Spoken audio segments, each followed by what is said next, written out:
स्वागत है सभी विद्यार्थियों का क्लास बीएससी सेकेंड ईयर के सब्जेक्ट बॉटनी की इस क्लास में। इस विषय से संबंधित विभिन्न टॉपिक गायत्री कॉलेज सांचौर के यूट्यूब चैनल पर अपलोड किए जा रहे हैं। उन्हें देखने के लिए आप इसको सब्सक्राइब करें, लाइक करें और शेयर करें। गायत्री कॉलेज सांचौर की यूट्यूब चैनल पर अपलोड किए जाने वाले विभिन्न विषयों की वीडियोज़ को प्राप्त करने के लिए आप बेल आइकन को प्रेस कीजिए, जिससे आपको नोटिफिकेशन मिलते रहते। विद्यार्थियों, हम आज पढ़ने जा रहे हैं इकोनॉमिक्स बॉटनी का टॉपिक मक्का और मेज़। इससे पूर्व इकोनॉमिक बॉटनी से संबंधित एक टॉपिक को पढ़ा था जो था यूटिलाइजेशन ऑफ राइस से संबंधित। आज हम उसी तर्ज पर यूटिलाइजेशन ऑफ मेज को पढ़ेंगे। इस पादप का वैज्ञानिक नाम जिया मेज है। इसका वर्णिकुलर नाम का मतलब होता है, सामान्य भाषा में उसको किस नाम से पुकारा जाता है, नाम क्या होता है वर्णिकुलर। तो इसको मेज अथवा कॉर्न कहते हैं। ये फैमिली पोएसी से संबंधित है और इसका यूजफुल पार्ट होता है वो है ग्रेन अथवा इसके दाने। हालांकि इसके सूखे डंठल भी प्रयुक्त होते हैं, लेकिन सबसे ज़्यादा उपयोगी भाग जिसको प्राप्त करने के लिए इसकी खेती की जाती है वो इसके दाने होते हैं। इसकी उत्पत्ति के संबंध में ये माना गया है कि पुराने विश्व से या पुराने विश्व के द्वारा नवीन विश्व को दिया गया एक उपहार है। इसकी उत्पत्ति पहले हो गई थी, लेकिन खेती इसकी वर्तमान समय में होना प्रारंभ हो गया था, इसलिए इसको ओल्ड वर्ल्ड से दिया गया एक गिफ्ट मानते हैं, जो कि न्यू वर्ल्ड को दिया गया। उत्पत्ति के संबंध में माना गया है कि अमेरिकी क्षेत्र से हुआ है। तो south America, north central America, Guatemala का क्षेत्र, दक्षिणी मैक्सिको और मैक्सिको क्षेत्र से उसकी उत्पत्ति मानी गई है। अमेरिका से उसकी उत्पत्ति हुई तो विश्व के अन्य भागों में कैसे फैला? तो मूल रूप से अमेरिका से कोलंबस के द्वारा उसको यूरोप में लाया गया, तो इसका एक तरह से डिस्ट्रीब्यूशन हो गया। और पुर्तगालियों द्वारा 17वीं शताब्दी 17th सेंचुरी के दौरान उसको एशिया में और भारत में लाया गया। तो भारत में ये पुर्तगालियों के द्वारा लाया गया एक पादप है। इसकी कई वाइल्ड स्पीसीज देखने को मिलती है जो इसके पूर्वज कहलाते हैं कि मक्का की उत्पत्ति किन पादपों से हुई। तो इसके जंगली पूर्वज यूक्लिना और ट्रिप्सिकम नामक प्लांट से मक्का की उत्पत्ति हुई मानी जाती है और इसकी ये वाइल्ड स्पीसीज वर्तमान में भी इसको मिलती है। जब हम उत्पादक क्षेत्र की बात करते हैं, सबसे ज़्यादा कहाँ होता है, तो 50% लगभग 45 to 50% मेज का प्रोडक्शन यूएसए में होता है। और यूएसए के जिस क्षेत्र में मक्का सबसे ज़्यादा उत्पन्न होता है, वहाँ पे उसको कॉर्न बेल्ट के नाम से जाना जाता है, मक्का की पट्टी या मक्का पट्टी के। हालांकि यूएसए या अमेरिका में मक्का का उत्पादन केवल कैटल फीड के रूप में किया जाता है, लेकिन भारत जैसे देश के अंदर ये एक मुख्य खाद्य पदार्थ के रूप में काम आता है, जो स्टेपल के रूप में भी हैं और सप्लीमेंट फूड के रूप में भी इसका उपयोग किया जाता है। 50% का अधिकांश भाग ब्राज़ील, रूस, मैक्सिको, इटली, यूगोस्लाविया और रोमानिया, हंगरी, अर्जेंटीना, दक्षिण अमेरिका, भारत और इंडोनेशिया में उत्पादित होता है। तो सबसे ज़्यादा मक्का उत्पादक क्षेत्र यही है और इसका उपभोग भी इन्हीं क्षेत्रों में होता है। भारत में मक्के का उत्पादन उत्तर प्रदेश, मध्य प्रदेश, महाराष्ट्र, राजस्थान, पंजाब और उड़ीसा क्षेत्र में किया जाता है। सबसे ज़्यादा गेहूं का उत्पादन भी इन्हीं क्षेत्र में होता है, चावल का उत्पादन भी होता है, मक्का का भी होता है। अब हम बात करते हैं इस पादप के वानस्पतिक गुण या बॉटनिकल कैरेक्टर की। तो ये प्लांट एन्युअल है, वार्षिक है, लंबा भाग है। इसका जो मेन स्टेम होता है वो अशाखित प्रकार का होता है। इसकी लंबाई लगभग 5 से लगा करके 10 फीट तक होती है। कभी कभी ये 15 फीट तक भी पाया जा सकता है, लेकिन नॉर्मल रूप से 5 से 10 फीट का मक्के का प्लांट देखने को मिलता है।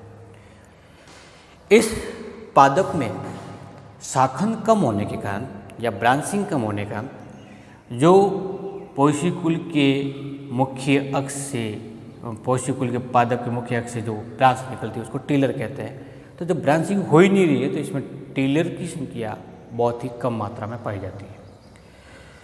इसमें पाई जाने वाली रूट होती हैं वो सबसे आधारीय भाग या मुख्य अक्ष के सबसे आधारीय पर्व संधि से होती है, नोड से होगी, और ये रूट रेशेदार या फाइब्रस प्रकार की होती है।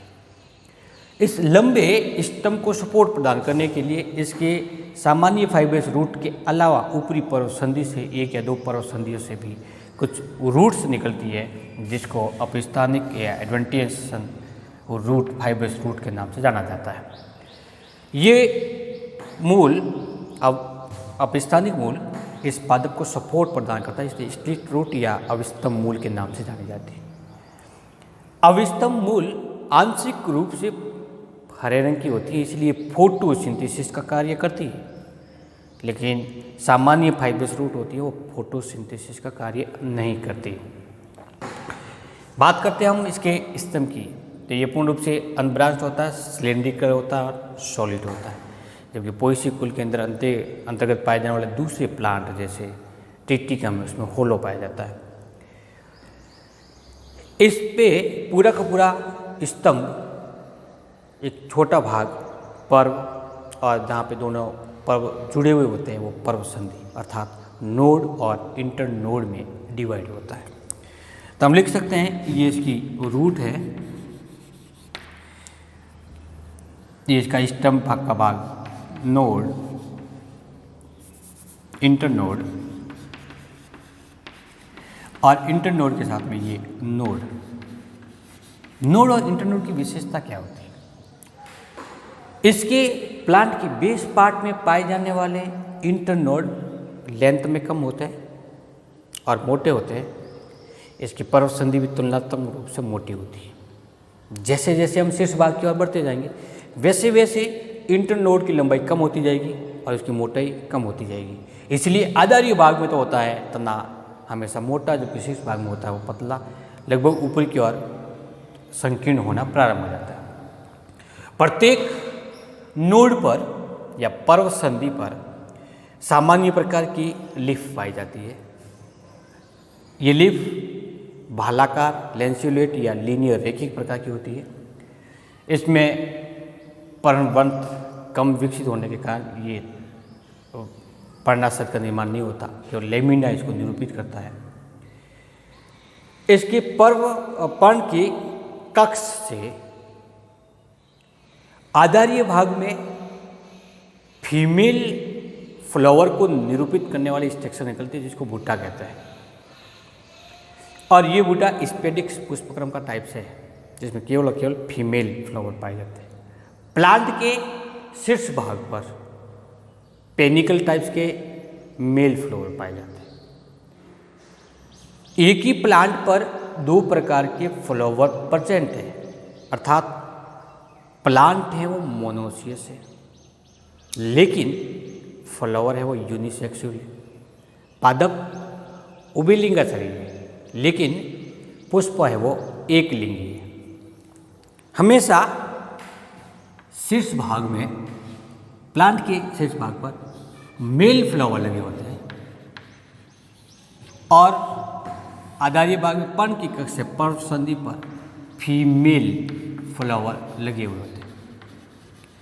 फीमेल फ्लावर की जिस संरचना में विकसित होते हैं उसको पूर्ण रूप से हम भुट्टा कहते हैं। ये सामान्य रूप से फीमेल फ्लावर या फीमेल पुष्पक्रम को प्रदर्शित करने वाली संरचना है। होता है क्या इसमें कि इसके आधारी भाग इसका पुष्पदंड मार्शल हो जाता है, जिसको हम पेडिकल कहते हैं। इसके ऊपर यहाँ पर फीमेल फ्लावर निश्चित क्रम में लगे हुए होते हैं।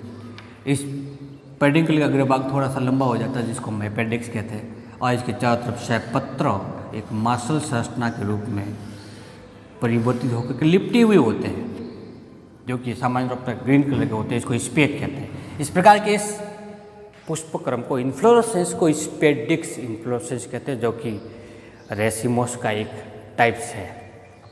जब फीमेल फ्लावर परिपक्व होना प्रारंभ हो जाता है, तब उससे लंबे तंतुवत फिलामेंटस स्ट्रक्चर निकल रही होती है, जिसको टेसल कहते हैं। और ये टेसल मूल रूप से इसकी स्टाइल है, फ्लावर की स्टाइल है। इस स्टाइल के अग्रभाग पर स्टिग्मा प्रेजेंट होता है, जो बाइलोब होता है। टेसल की प्रेजेंस इस प्लांट में पॉलिनेशन एडेप्शंस का एक टाइप्स है। ये पॉलिनेशन मूल रूप से विंड के द्वारा होने वाली स्ट्रक्चर है। इसमें वायु परागण हेतु यह अनुकूलन पाया जाता है। शेष भाग से निकलने वाला परागण स्टेशल, जो कि हवा में जुड़ती रहती है, लंबी स्ट्रक्चर होने के कारण वो परागणों को ग्रहण करती है। बॉटेनिकल कैरेक्टर में इसकी रूट, स्टेम, लीफ और इन्फ्लोरेसेंस होने के बाद में हम बात करते हैं इसकी फ्रूट की। तो पोएसी फैमिली का होने के कारण इसका फ्रूट कैरिप्सिस है। पोएसी के अंदर फ्रूट की बाह्य आवरण, जिसको फलावरण कहते हैं, ये ग्रेन की या सीड कोट के साथ में पूर्ण रूप से संयुक्त अवस्था में पाया जाता है। इसलिए फ्रूट और सीड एक ही स्ट्रक्चर को निरूपित करते हैं। इसका बीज का भ्रूणपोष या तो येलो और हार्ड होता है, अथवा वाइट और नरम होता है। पहला भाग पीले रंग का कठोर और दूसरा प्रकार का श्वेत और नरम। तो दो प्रकार के भ्रूणपोष युक्त बीज मक्का के अंतर्गत पाए जाते हैं। इस बीज के अंतर्गत सबसे अधिक मात्रा 76% कार्बोहाइड्रेट की मिलती हैं।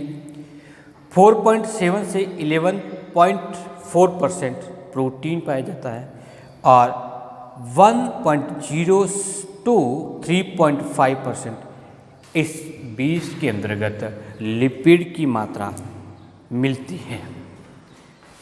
बॉटनिकल कैरेक्टर के बाद में हम अब पढ़ेंगे इसका फार्मिंग कैसे की जाए, इसकी कल्टीवेशन कैसे किया जाए। मक्का की खेती करने के लिए उपयुक्त जलवायु या क्लाइमेट, ये उपोष्णकटिबंधीय क्षेत्र का पादप है। सब ट्रॉपिकल क्लाइमेटिक कंडीशन के अंदर सबसे ज़्यादा ग्रो करता है। मक्का की खेती के लिए 21 से लगा कर 27 डिग्री सेंटीग्रेड ताप उपयुक्त होता है और इस पादप हेतु 60 से लगा करके 120 सेंटीमीटर वार्षिक वर्षा युक्त क्षेत्र के अंतर्गत मक्का आसानी से ग्रो करता है, उग सकता है। इस पादप की ग्रोथ के लिए जलोढ़ मिट्टी जो नदियों के द्वारा लाई जाती है और नदियों के लाने के बाद वो किनारे क्षेत्र फैल जाती है, ऐसी मिट्टी को हम जलोढ़ मृदा कहते हैं या एल्यूवल कहते हैं। या फिर इसके लिए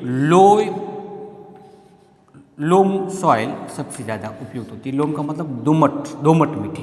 तो जलोढ़ अथवा दोमट मिट्टी मक्का की खेती के लिए सबसे ज़्यादा उपयुक्त मानी गई। बात करते हैं हम इसकी खेती कैसे की जाए। तो खेती करने के लिए सबसे पहला जो कार्य होता है वो होता है प्रिपरेशन ऑफ द फील्ड। खेत को तैयार कैसे किया जाता है। तो लगभग 4 से 6 बार कल्टीवेटर की सहायता से खेत को जोता जाता है, जिससे ज़मीन पूर्ण रूप से नरम मुलायम बन जाती है। उसके अंदर एरिएशन हो जाता है। उसमें पाई जाने वाली खरपतवार को बाहर निकाल करके खेत को बिल्कुल साफ कर दिया जाता है और उसके ऊपर पाटा लगा करके समतल कर दिया जाता है। तो पहली कंडीशन होती है प्रिपरेशन ऑफ फील्ड। इस दौरान यदि आवश्यकता पड़ती है तो सॉइल ट्रीटमेंट किया जा सकता है। जिससे इसमें लगने वाले विभिन्न प्रकार के रोग जो फंगी, बैक्टीरिया, वायरस या निमेटोड्स जनरेटेड होते हैं उनके होने की संभावना कम हो जाती है। तो क्या करेंगे, खेत को पहले जोतेंगे, जोतने के बाद में खरपतवार घास फूस को बाहर निकालेंगे, उसके बाद में उसको पाटा लगा कर समतल कर दिया जाता है। इसके अंदर खाद और उर्वरक आवश्यकता अनुसार पहले डाल करके फिर जुताई की जाती है। मुख्य रूप से जो खाद काम आती है वो गोबर की खाद, सड़ी गली पूर्ण रूप से सड़ी हुई खाद होती है, जिसको कंपोस्ट खाद कहते हैं। कंपोस्ट खाद सबसे ज़्यादा उपयोग होती है। सामान्य तौर पर 10 से 15 ट्रक खाद को प्रति हेक्टेयर के हिसाब से खेत के अंदर डाला जाता है। जहाँ पर हाइब्रिड किस्म के बीज को बोने हेतु प्रयोग किया जाता है, सामान्य रूप से देसी नहीं बल्कि हाइब्रिड बीज है। तो इसके लिए नाइट्रोजन युक्त उर्वरक जिसे 100 से लगा करके 120 किलोग्राम प्रति हेक्टेयर की दर से खेत के अंदर कंपोस्ट खाद के साथ में मिलाना बहुत ज़रूरी है, अन्यथा हाइब्रिड की ग्रोथ केवल कंपोस्ट खाद से नहीं हो पाती। खाद 3 स्टेज में अलग अलग दी जाती है। पहली स्टेज बुवाई करते समय, दूसरी स्टेज जब पादप लगभग घुटनों तक हो जाता है या 2 से लगाकर 2.5 फीट तक हो जाता है उस स्थिति में दिया जाता है, और तीसरा जब उसमें मादा पुष्प विकसित हो जाते हैं और उसमें से टेसल जैसी संरचना निकल जाती है, फ्लावरिंग कंडीशन आती है, उस समय मक्के को खाद देना अति आवश्यक होता है। सामान्य नाइट्रोजन युक्त और कंपोस्ट खाद के अतिरिक्त फास्फोरस युक्त P2O5 60 किलोग्राम प्रति हेक्टेयर अथवा K2 जो पोटेशियम का सोर्स है K2O युक्त खाद को जिसे 40 किलोग्राम प्रति हेक्टेयर की दर से खेत में दिया जा सकता है। जब खेत पूर्ण रूप से तैयार हो जाता है तो मूल रूप से जून जुलाई में इस मक्के की बुवाई की जाती है। तो बुवाई का जो समय है वो जून जुलाई में होती है, जबकि फसल के परिपक्व होने के बाद उसके कटाई का समय है वो सितंबर और अक्टूबर है। इसका मतलब मूल रूप से ये खरीफ की फसल है। बुवाई करने के लिए या तो उसके बीजों को स्प्रेड किया जाता है अथवा मशीन की सहायता या कल्टीवेटर अथवा हल की सहायता से उसको बोया जाता है। बोने के बाद में यदि वो वर्षा के जल के ऊपर डिपेंड होती है तब उसमें सिंचाई की आवश्यकता नहीं होती, लेकिन यदि सिंचाई के द्वारा की जाती है तो इसके लिए इरिगेशन की आवश्यकता होती है। तो वो सामान्य रूप से 1 महीने में उसको 3 बार पानी देना जरूरी होता है, और लास्ट बार पानी उस समय दिया जाता है जब पादप के अंदर पुष्पन की क्रिया प्रारंभ हो जाती है, टेसल विकसित होना प्रारंभ हो जाता है। उस समय यदि पानी नहीं दिया जाता तो प्लांट की ग्रोथ रुकने के कारण उत्पादकता कम हो जाती है। तो ये मूल रूप से 1 महीने में 3 बार के हिसाब से उसको पानी देना जरूरी होता है। जब पत्तियाँ पूर्ण रूप से पीली पड़ जाती है, भुट्टे पीले पड़ जाते हैं, पक जाते हैं, उस स्थिति में उस फसल की कटाई की जाती है। इस क्रिया को हम हार्वेस्टिंग कहते हैं। हार्वेस्टिंग के दौरान सबसे पहले जो भुट्टे होते हैं वो पके हुए होते हैं उनको पृथक करके फैला दिया जाता है ताकि वो 2 से 3 दिन के बाद में सूख जाते हैं। सूखने के बाद में उसको मशीनीकृत ओखली के माध्यम से अथवा उसको हाथों से कूट करके इसकी पिसाई करके दानों को भुट्टों से पृथक किया जाता है। इसकी उत्पादकता के संदर्भ में यदि हम बात करते हैं तो ये जहाँ पे हम सिंचाई करते हैं, सिंचाई युक्त क्षेत्र में, सिंचित क्षेत्र में ये 4000 किलोग्राम प्रति हेक्टेयर यानी 4 क्विंटल प्रति हेक्टेयर की दर से, जबकि असिंचित क्षेत्र में ये 1000 से 2000 क्विंटल प्रति हेक्टेयर की दर से उत्पादकता होती है।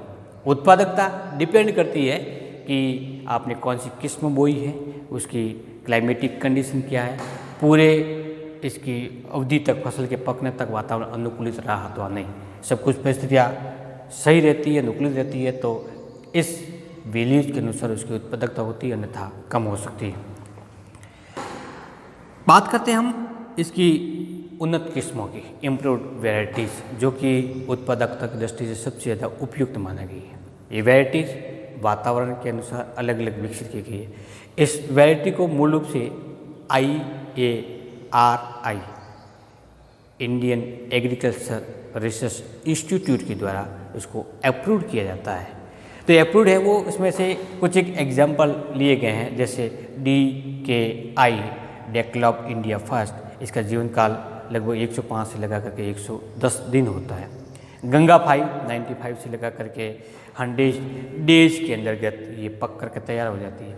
अंबर 110 से लगा करके 115 डेज के अंतर्गत, और शक्ति जो कि राजस्थान, मध्य प्रदेश और यूपी में सामान्य रूप से उगाने के लिए प्रयुक्त की जाने वाली फसल है।